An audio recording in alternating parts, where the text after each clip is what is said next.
Renzo, for today's expression, I had to pick an expression, a Spanish expression that includes the word moon, only because I really, really, really want to talk about Artemis too. Oh, I get it. Absolutely. And, I should mention, in English, we're calling it Artemis. Oh, Artemis. Artemis is the pronunciation in Spanish. This is something that I learned today. I did it the other way around. I was talking about this in Spanish, and I called it Artemis. But no, the Greek goddess, who this mission is named after, is pronounced Artemis in Spanish, Artemis in English. Well, same thing happened to me with Orion. The capsule is Orion, but we say Orion. But we digress. What is this show again? Oh, what is this show? I can't remember. Oh, right. Just a Spanish phrase. Renzo, ¿estás en la luna? Sometimes I am. I have my head in the clouds. Okay. So explain what the show is. All right. I think our audience now understands that we're trying to incorporate the expression into our little banter here. But it's true. My head is in the clouds sometimes. And what was I doing? Is just a Spanish phrase. It's the companion podcast to News in Slow Spanish, where every week we pick a Spanish expression and we talk about its origins and we talk a little bit about the news using that expression, but everything in English. That's right. In all seriousness now, very focused. This podcast is meant to, pique your interest, to give you a little background information about the history and the uses of these fascinating Spanish expressions, which form a really important part of communication in Spain and Latin America. Honestly, they're used all the time. Yeah, and I apologize on behalf of Renzo for his dad jokes. I try my best, but they don't always land. Okay. If you want to listen to the expressions in Spanish, the origin in Spanish, and how to use them in Spanish conversation, you can find two huge catalogs in News in Slow Spanish Spain and News in Slow Spanish Latino. That's right. But here, today, in just a Spanish phrase, let's dive into this expression, estar en la luna, literally translated to be on the moon. And before we talk about the origin of the expression, etc., I cannot help myself to contain my excitement about what is happening. Have you seen the images on the NASA website? They're amazing, yes. They're amazing. And to me, the bottom line, and I think the experience the astronauts had is similar to the experience the astronauts had back in the 70s, which is awe, but also it's a humbling experience, because when you get out of the atmosphere and you realize we're just a tiny dot suspended in space, we realize we are all the same. All these separations, all these wars, all these, this is my land and this is your land and this is my religion and this is your religion. At the end, we are all in the same tiny little spot. We are the same. Yeah, that was the sentiment that, remember, Carl Sagan tried to communicate with his quote about the little blue dot, that we're just a speck of dust floating in a sunbeam. Exactly. And speaking of land, did the mission land already? Are they on the moon yet? Renzo, estás en la luna. You are completamente en la luna. They're not landing in the moon. Oh, they're not. Come on, you know that. I know. Another apology on behalf of Renzo for his dad jokes. I am sorry. But moving on. The mission, of course, is not landing, at least not this one. Artemis 2 is just orbiting, right? Around the moon a few times. And yes, then I think they did a weird shape, and then they're coming back. I think Friday they're going to be landing back on Earth. Very cool. If they're still on Earth on Friday.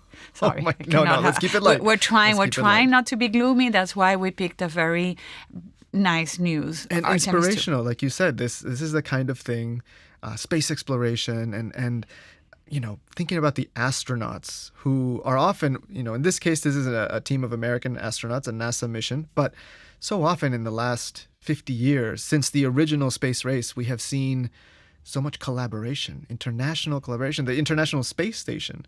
Yes, exactly. Where, like you were saying, these national boundaries and religious and cultural and national differences, they don't matter anymore.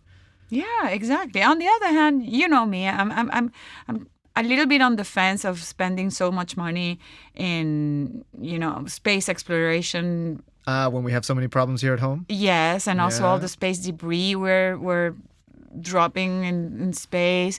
But let's go back to the expression, estar en la luna. Yes. Estar en la luna, to be on the moon, literally. But we have a similar expression in English to express this same idea, this notion of being utterly and hopelessly distracted and having your head in the clouds. That's the expression in English, to have your head in the clouds.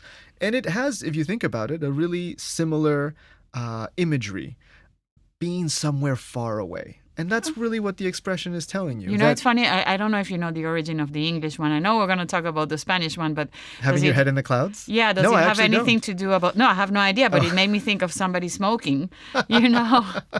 No, I don't know if that's the Smoking real... some sort of psychotropic substance. Something that and would then the cloud send is you like, far away? Yes, making you a little bit slow.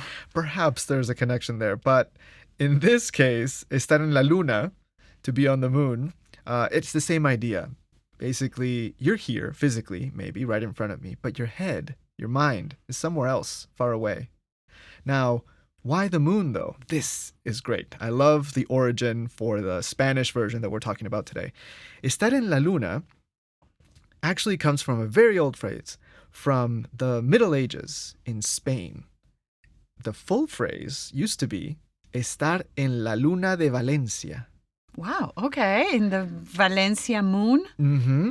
And it came from the story that was told as sort of like a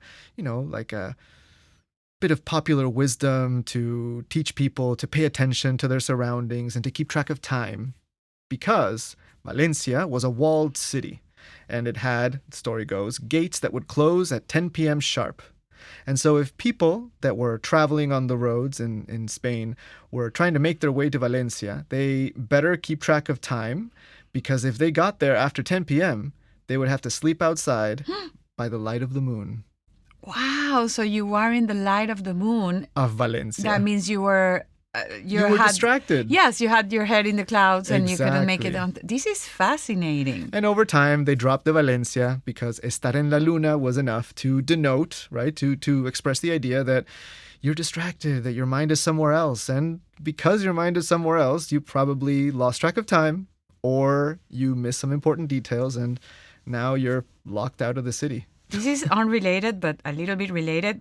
Your story made me think of once I went to South Africa and I was in Kruger National Park in the safari. And at Kruger National Park, you have to be back at 6 p.m. Oh. inside the camp, because the camp has an electrified fence. And if you're not back at 6 p.m., you cannot enter, because after 6 is when all the animals, the lions, start chasing you. And one day I remember I was driving around and it was like, oh my God, it's 5. So I started heading back to camp. Yes. And there was a huge elephant in the middle of the road. And Kruger National Park only has one tiny little road, of course, because it's their territory and they respect their territory. Only one little road, and you can only go at 30 kilometers per hour. I don't know how much that is in miles, but it's very slow. Yeah. And there was traffic because there was a huge elephant standing in the road, not allowing any car to pass. And there were 3 cars. I was the 4th car, not able to pass back to the camp because an elephant was not allowing us to pass. Wow. And if And you I didn't was make like- it back, you were going to get locked out? Yes. Oof. So I wasn't in La Luna. I wasn't in La Luna de Valencia. I was not distracted at all. But yes, But I it almost sounds like didn't make the it. elephant estaba en la luna. It did sound like that. Why would you stand just in the middle of the... And he was aggressive. He was flapping its ears, not letting the cast... not happy. That was fascinating. Well, since you're here with me today, it means that you didn't get locked out of the safe space behind the electrified fence. Or the elephant did not decide to sit on top of my car. And Good. so I'm yes, glad. I was I'm glad lucky. that didn't happen. But, while we were chatting, I think our time is up. Yeah, I think that Estábamos was- en la luna and we didn't keep track of time. But thank you so much for accompanying us one more time, and we'll see you next week. That's right. And keep up with that fascinating Artemis 2 mission. If you haven't looked it up, if you haven't seen the images that they're sending home, and the testimonies from the astronauts, listen to that too. I think everything is in the NASA website. Yes. All right. Definitely check Thank you, it out. guys. And until our next episode. Bye.